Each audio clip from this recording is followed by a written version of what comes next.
cut off the back of the hardtop and the trunk area and all of that, um, and put in the flatbed, and that's how it came to be. Do So you know why? um, it was probably a sunny day, and he was there, and that's how I did a convertible of mine. It was a sunny day, and I had a Sawzall in my hand, and off went the top. Now it's a convertible. Permanent convertible. So at one time it was a coupe. It was one time a coupe, but now it's a permanent convertible, and it's really hard to tell that it's not original. So the moral of that story is, if anybody sees you walking around with a sawzall in your hip pocket, to be worried. Exactly.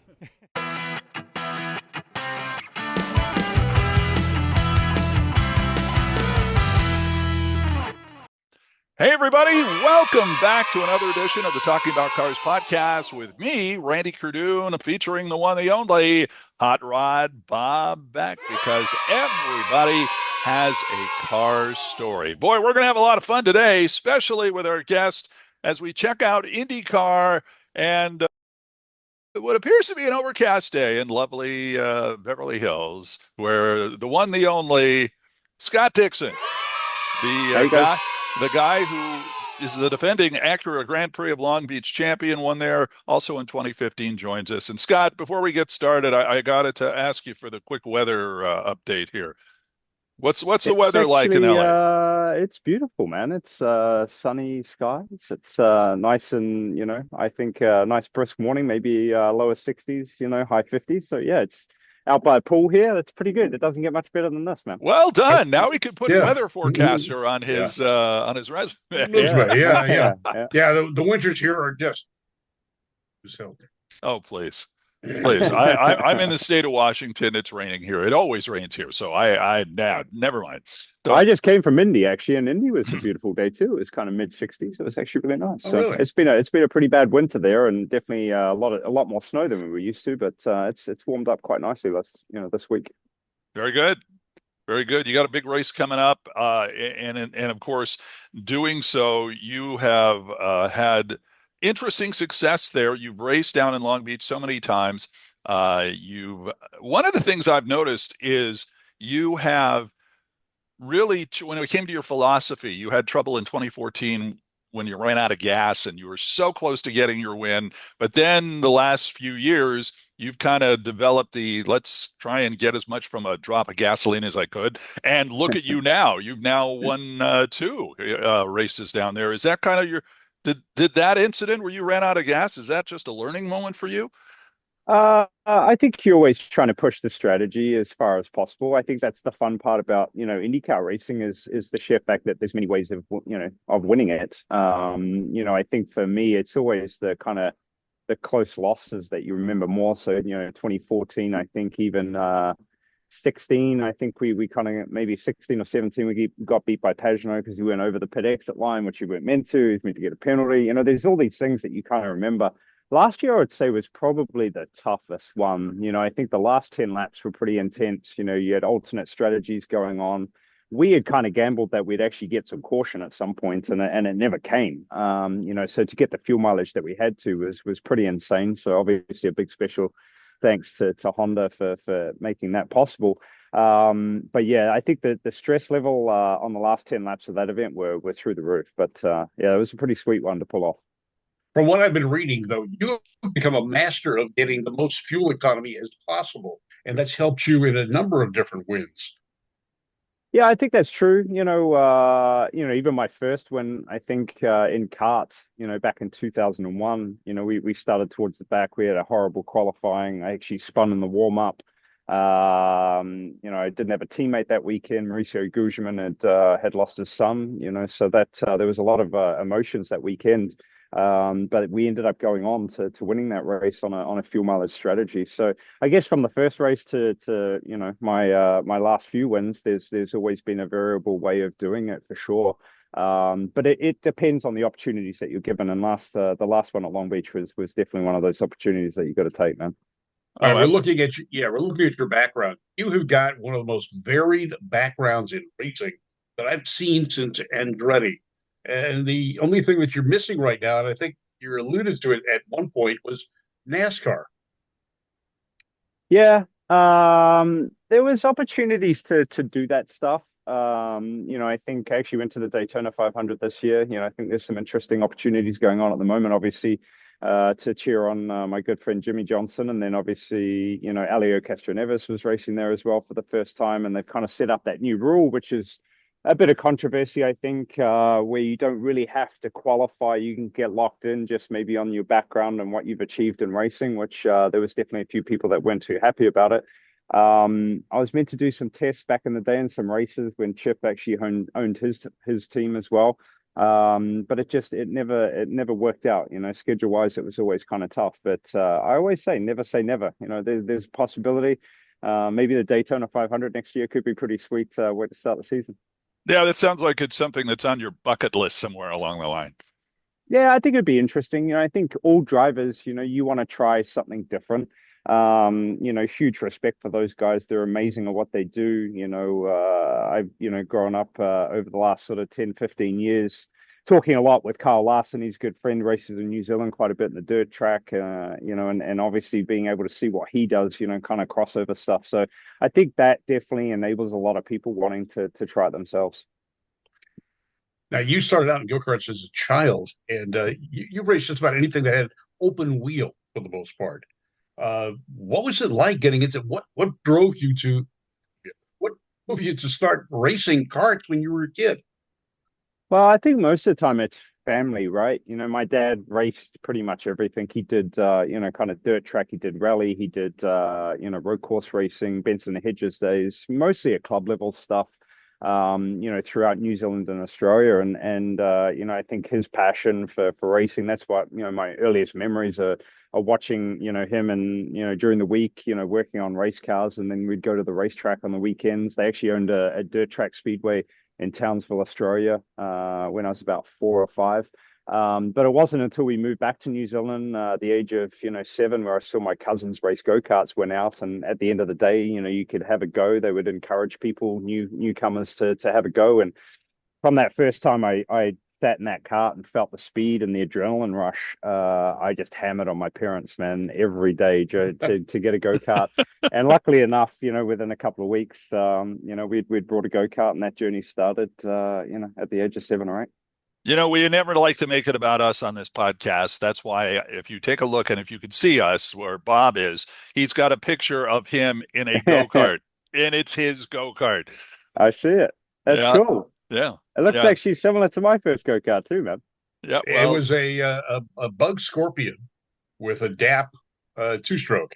And I ran Nice. the 100cc class.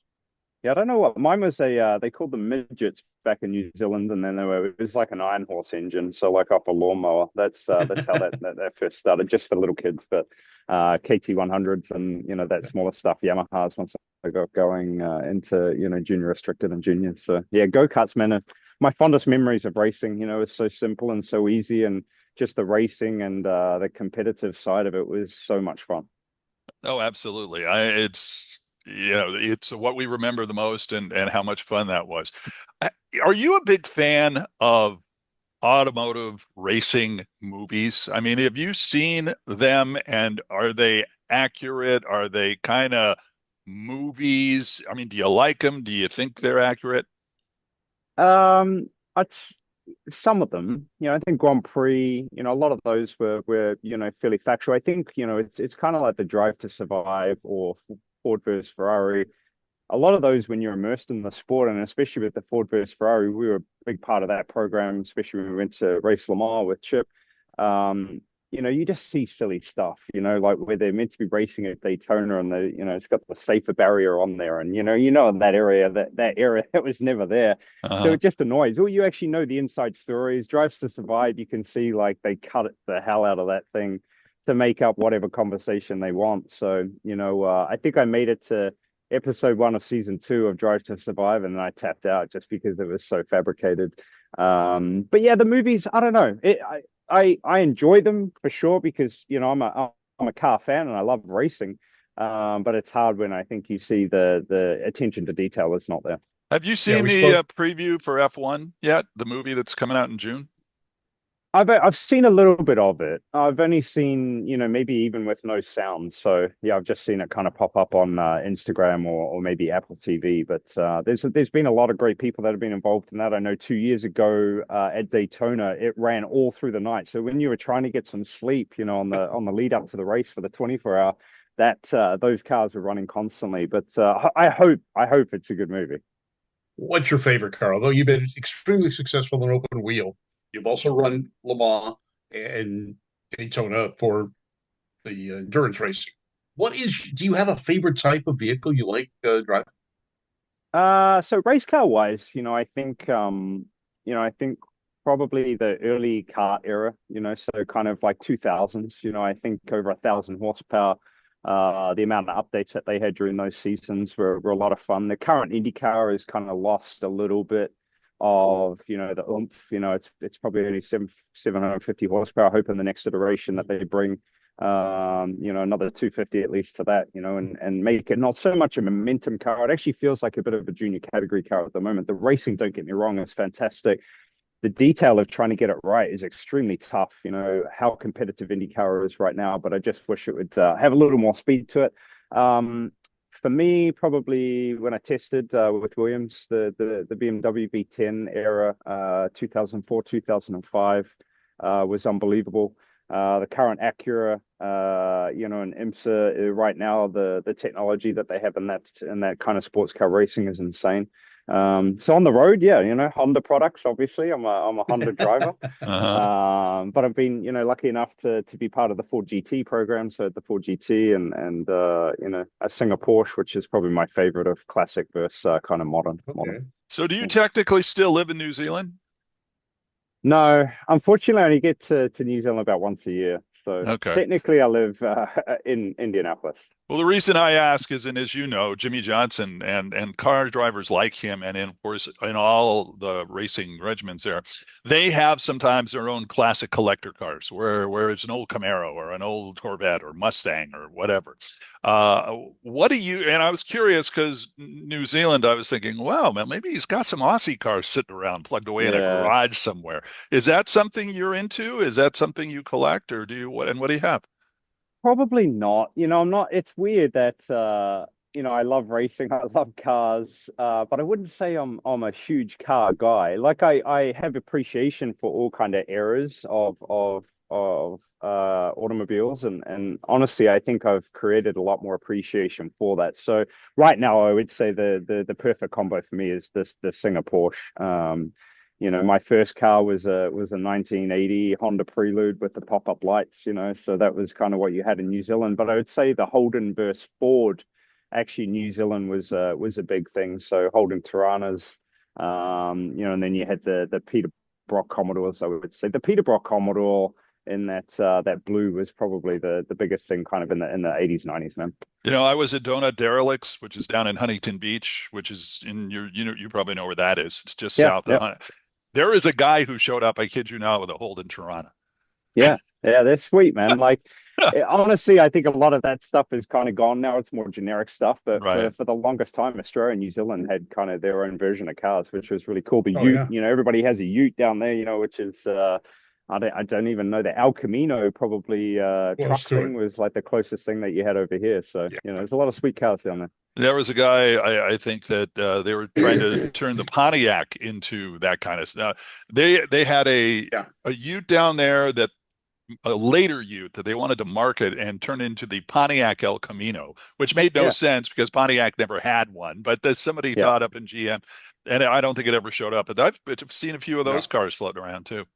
No. Yeah, I When I think the worked for difference G, here is just with the Ford F-150 and that kind of era, man, is just yeah. is crazy. Everybody in New Zealand, trust me, in Australia wants a Ford F-150 down there. You Really? just can't get them. Yeah, yeah, yeah, Oh, See, and I, wow. I always wanted an Australian Ford Falcon, yeah. but I'm weird anyway. I've No, got but Ford Falcons are cool. But you're right. I think the GTO, the Pontiac GTO, was the version of the Holden Commodore that Hmm. they actually brought to America. it was the Monaro.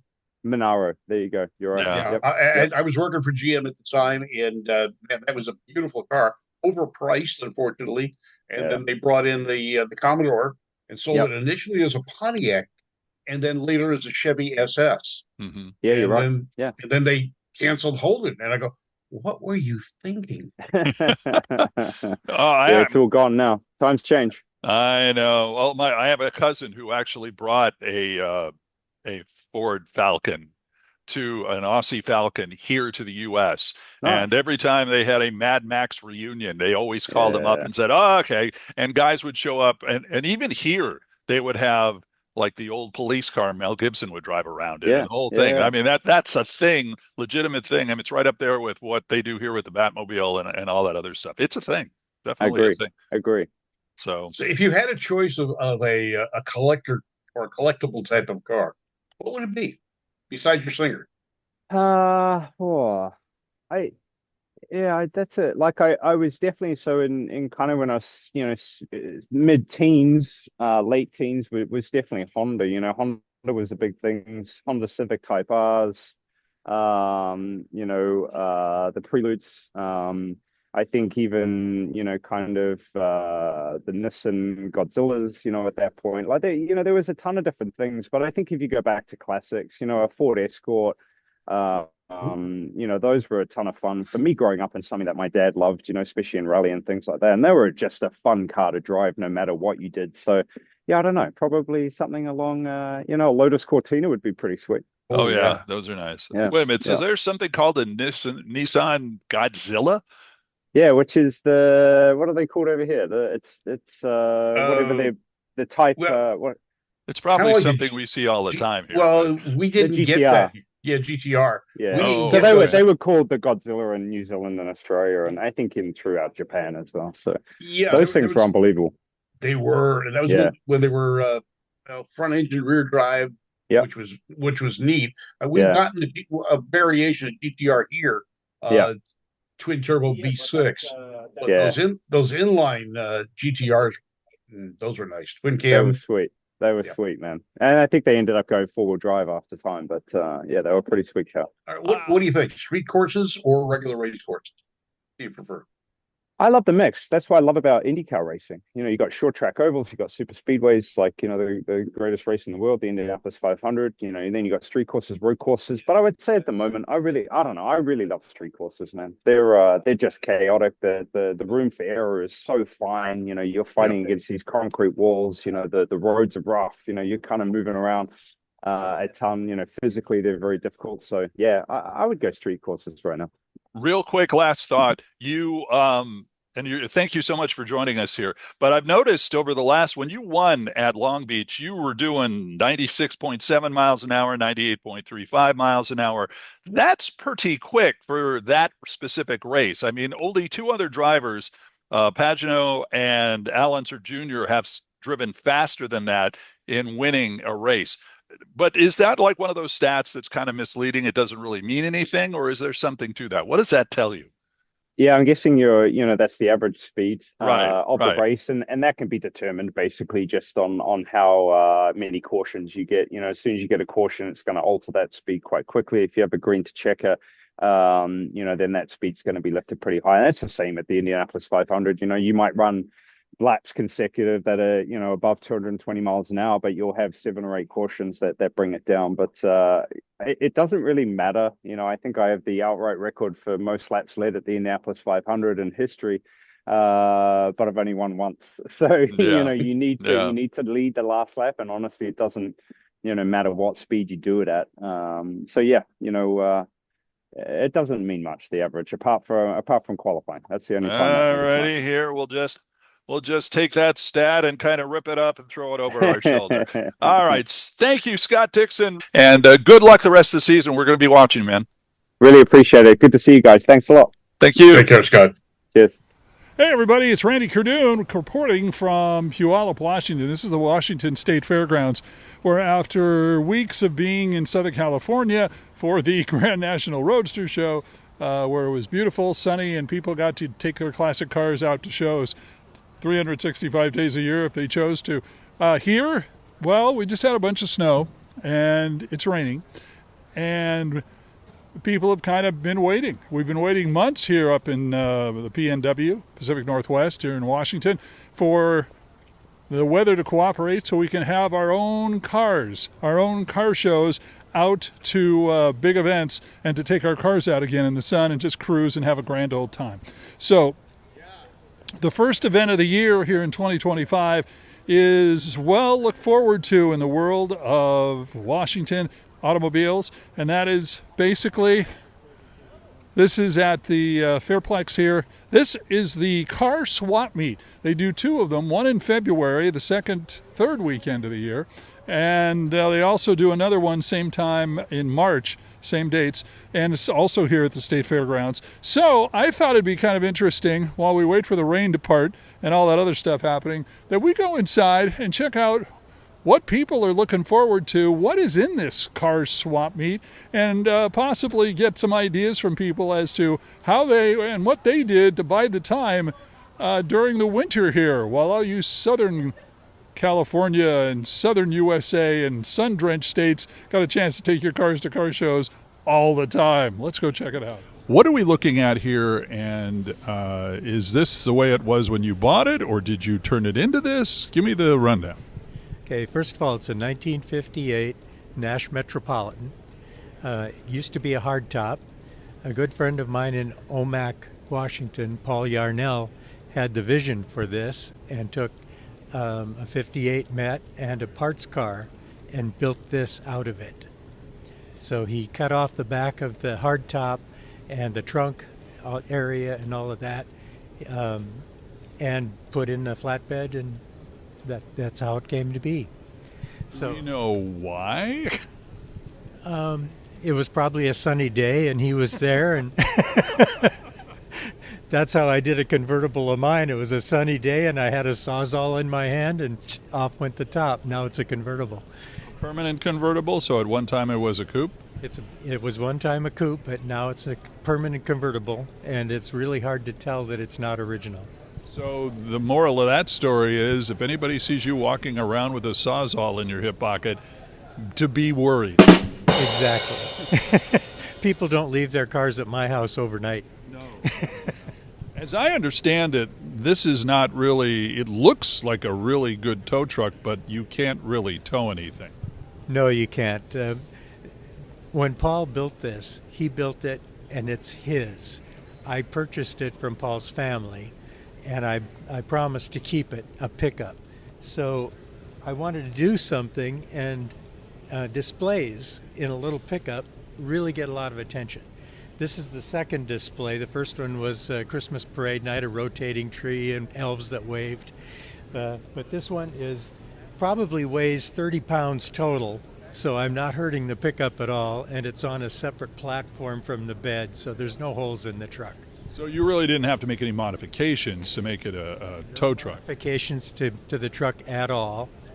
I can lift this right out of here in 10 minutes. So this is made out of rain gutter.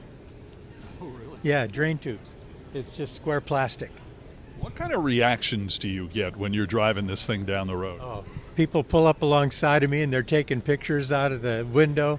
Hopefully it's the passenger. Sometimes it's the driver. We get people waving. I can't go anywhere without people walking up to me and saying all kinds of things like, how much can you tow with that? Well, really, maybe 10 pounds. Yeah. They don't understand it's plastic in the back. No. Okay. And what else does this have inside? Let's take a look at it. We go around here. So this is what it looks like from the back. I mean, now I don't believe Mets had a rear tailgate like that. No, they didn't. This tailgate is made out of two sections of the donor's hood. So it's a double wall construction, and it's got all the workings for the handle inside.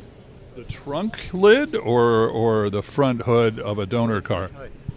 The front hood. So it's actual metal from a Met? Yes. Okay. Yeah. And these pieces in here were added, and the gas tank had to be cut down, the filler tube, so it's only about 3 inches tall now. But that's underneath the trap door over here. Does that affect how much gas you can put in it? A little bit, because you've got some sloshing around and you don't want it getting out. Right. So Paul's solution for that was to take a paint stick and mark what he felt half and full should be. And so I just run that down in there when I'm filling it up, and then I know when to stop. Wow. All right, so we take a look around here. I mean, the rims, for the most part, look the same, right? The rims are original, but the tire sizes are different. To make it look more like a truck, he put oversized tires in the back and then matching but slightly smaller tires in the front.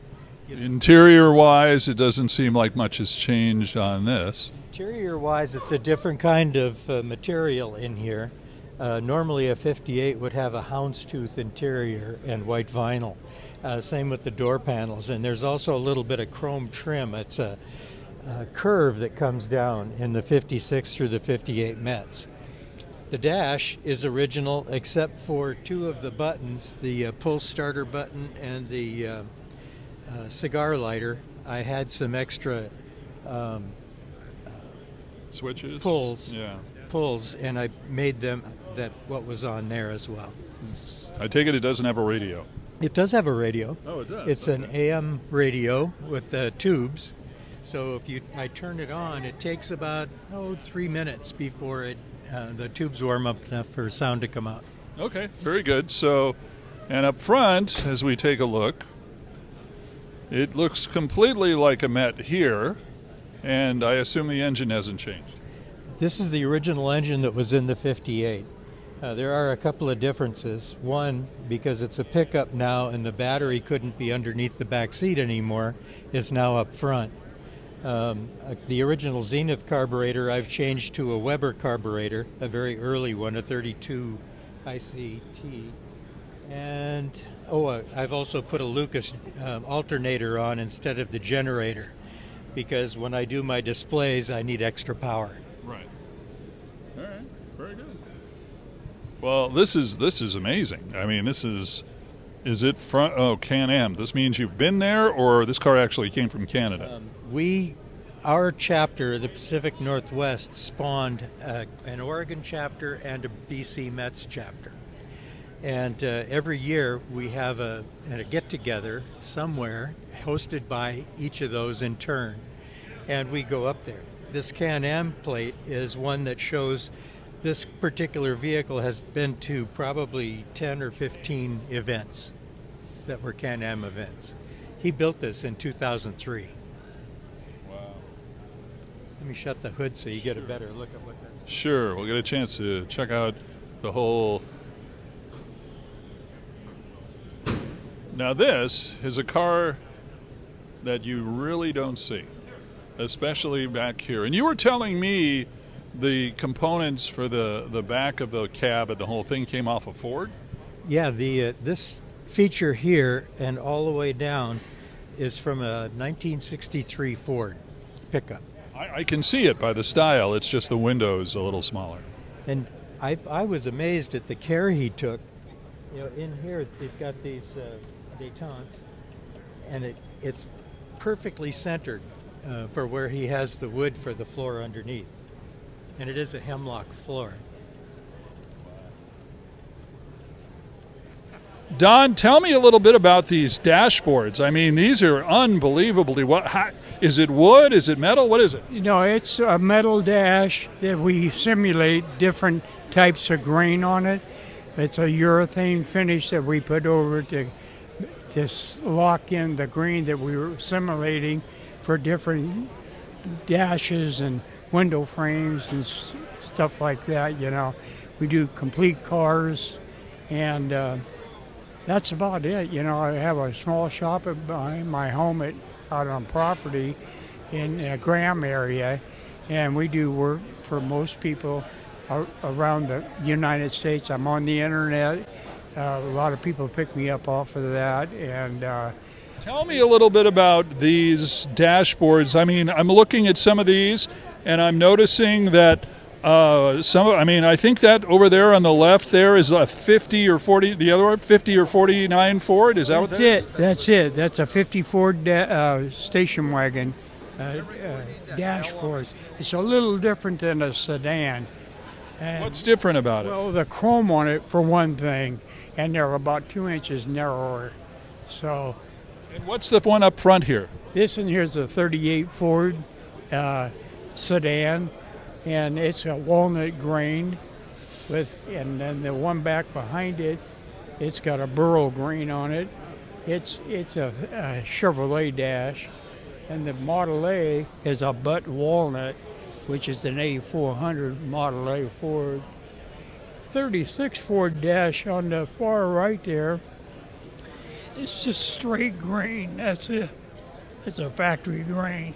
Wow. And these are all factory base coats, clear coats, grain. What's the most popular application that you get? In other words, what is the most popular? The ones that the people really like, if they're not going back to period correct for the time, is the burl grain. They like that one there. It's really rich looking, and it goes with a lot of different interior cloths and naga heights and stuff like that. So we color coordinate it. If people want to look at your products or get a hold of you for whatever reason, how would they do it? Go to the internet. I'm on the internet. Well, I sell original owner's manuals for pretty much any car that's older than the 1980s. I bought a 1967 Camaro. I couldn't find the manuals, so I started looking. Found out they were next to impossible to find, so I started doing some real digging. I found one here, part of one here, and then I found a guy up in Everett that his family had been buying cars, scrapping them out, and the entire time from the 30s all the way up into the 80s, they were squirreling away the owner's manuals. And they say why? They didn't say, but his 3 kids didn't want them. I ended up grabbing them from him, and then I found another family that was doing about sort of the same thing, bought some from them, and it's kind of snowballed since then. And it's nice when people are looking for an original owner's manual. I'm like, yeah, I've got one. And they're like, I've looked forever for this. I'm like, good, I'm glad I can help you out. So how has that helped you? I mean, you obviously found one for your Camaro. Have you come up with other cars you would need any for later? Yeah, I'm rebuilding a 1928 Chevy in the garage, kind of a street rod, and I acquired a owner's manual for that out of the business. Wow. You still have it, or is it here? No, the 28's not here. It's not driving yet. It's sort of a basket case at the moment. It's got a 396. It's got a Jaguar rear end, Tremec transmission. It was a hard top, but I've turned it into a convertible. Kind of just a crazy street rod. What are some of the common ones you have here, and maybe some of the offbeat ones that you hardly ever see? Some of the common ones, I've got all the Chevelles and the Camaros and the Pintos, but some of the really oddball ones, I've got a lot of the Chrysler letter series.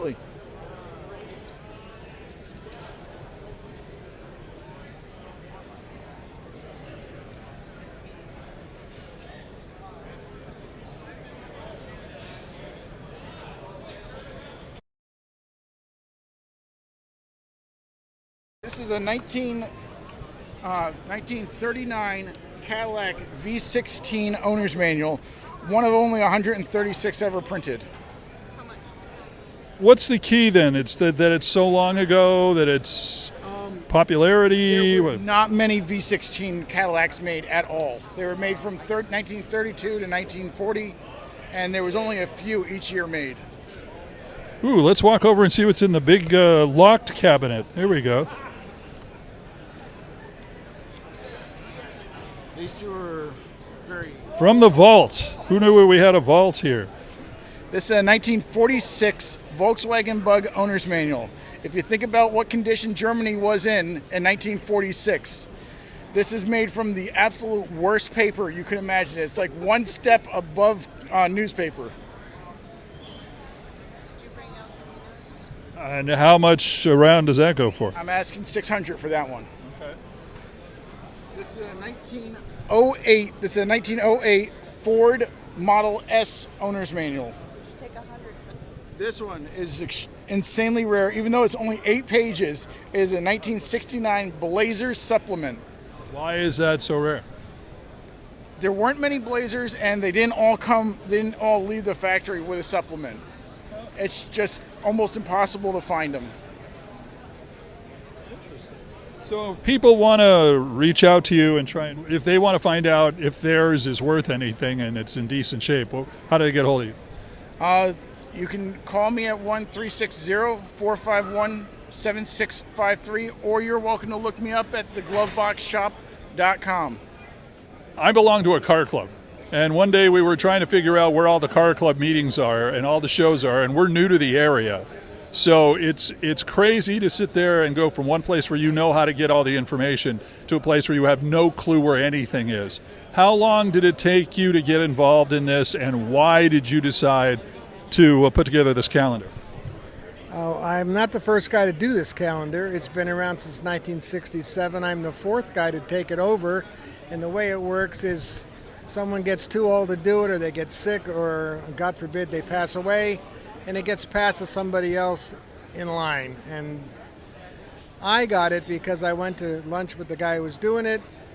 He said, hey, I've known him for years. He goes, I'll take you to lunch. So I thought, okay, great.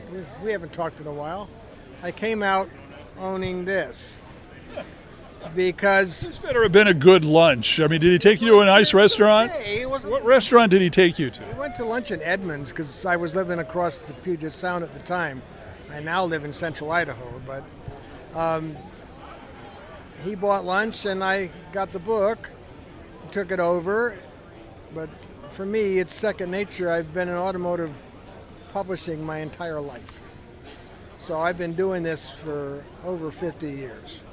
I write car articles and do all kinds of photography. I did all that stuff, and this is my, quote, retirement business. I got this when I was doing another magazine I started, and I had a major stroke, which the guy before me had major heart issues, but I decided to just push through and keep doing it. And I come to the swap meets. I do 5 big swap meets a year. I have vendors that do other swap meets, but I enjoy doing it. It's fun to talk to the customers. I know so many people here that if I didn't do this, I'd have no social life. Starting about November to the first part of March, we are pretty much indoors working on our stuff because the weather's so bad, there's usually nothing going on. And by the time the shows start, we are ready to rock and roll and go like H. So what's your project been in this off season? To get my 56 dynatuned and put some new exhaust in my 62 and a new radiator in my 62 and get over some really bad virus stuff. So I got over that and back into operation again. So now this show comes up. Am I right or am I wrong that this is like the first sign that we're getting close to going back on the ride circuit again? This show, the next show here is the 4x4 show, which is a biggie, and then the Model A show, the Gravel and Girlies in March, and then everything really seems like it pops after that. Everybody starts bringing out all their flyers because there's no place to go to pick up your flyers until you start having shows. And then they pick up flyers and get all the notices, and now you know you're ready for about 5 months of just having a lot of fun. Do you get a feeling by talking to some of the people that you've seen here today that people are just ready for it? I mean, are they anticipating much? Absolutely. That's why they're here. They're picking up parts for their cars to try to get whatever it is that they're doing, if not for the car they're driving now, but for one maybe they're doing. And this is a great place to pick up things that you don't see at a garage sale or that you don't have at your parts store. A lot of our cars take different parts than what the parts store has, so it works out pretty well. Our cars meaning Pontiacs and that kind of stuff. Well, I didn't want to be specific, but yes. Or Oldsmobiles or Mercuries or something like that. Anything that's an orphan.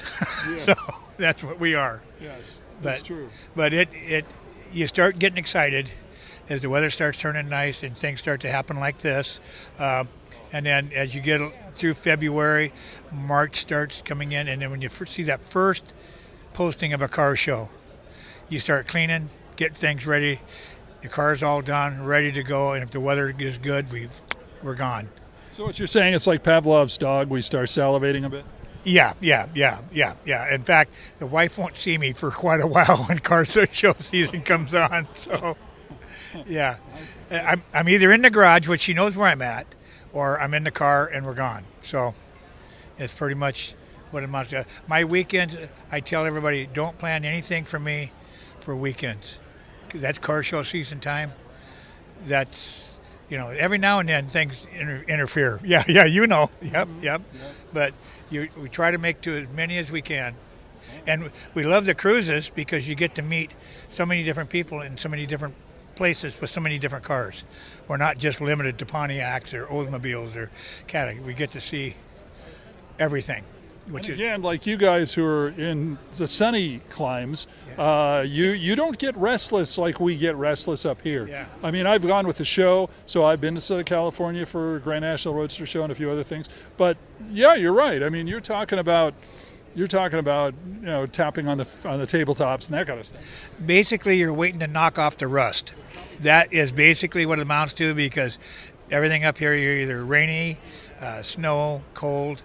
And so if you have a garage and you're able to work on your vehicle, that's when we get it done, because we don't take the time in the springtime or the summertime, because they got to be on the road driving and enjoying.